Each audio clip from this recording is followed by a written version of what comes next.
आपल्या घरादारावर आणि कुटुंब कबिलावर तुळशीपत्र ठेवून घरचे खाऊन लष्कराच्या भाकऱ्या भाजणारे आणि शेवटी बुद्धिमत्ता असूनही पैशांचे सोंग आणता न आल्याने परिस्थितीपुढे हतबल होणारे महाराष्ट्रातील पत्रकार स्वतःसाठी काहीही करण्याच्या मनस्थितीत अजूनही दिसत नाहीत। याची कारणे आहेत की आतापर्यंत त्यांच्यासाठी कोणाचा आवाज हवा तसा वरपर्यंत पोहोचलेला नाही।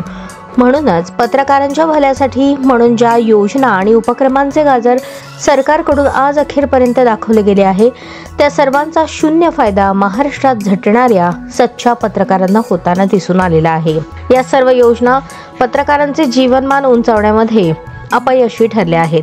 या पार्श्वभूमीवर पत्रकारांनी आता स्वतःची दशा ओळखून आपल्या कामाची दिशा बदलण्याची वेळ आली आहे। आपली योग्यता आणि उपयोगितेनुसार आपले मूल्यमापन व्हावे आणि त्या आधारावर योग्य लाभ 100% आपल्याला मिळावेत यासाठी सर्व पत्रकारांनी संघर्ष करण्याची वेळ आता आली आहे।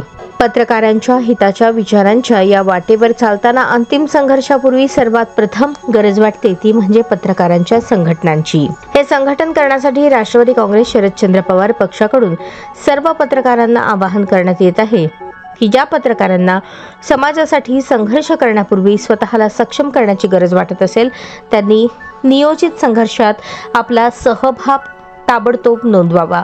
पत्रकारांसंदर्भात शासनाकडून अपेक्षित कार्यपद्धतीबाबत आपले रोखठोक मत मांडण्यासाठी आणि पत्रकारांसोबतच पत्रकारिता क्षेत्राला मजबूत करण्यासाठी खालील लिंकवरून फॉर्म भरून ताबडतोब आमच्या सोबत या आणि आपल्या हक्कांसाठी एका नव्या क्रांतिकारी संघर्षाची गगनभेदी घोषणा करा। फॉर्मची लिंक https://form.svhrt.com/68D1 असे आवाहन रमेश नामदेव देवरुखकर, ज्येष्ठ पत्रकार, प्रदेश मीडिया सेल, राष्ट्रवादी काँग्रेस शरदचंद्र पवार पक्ष, महाराष्ट्र राज्य यांनी केले आहे।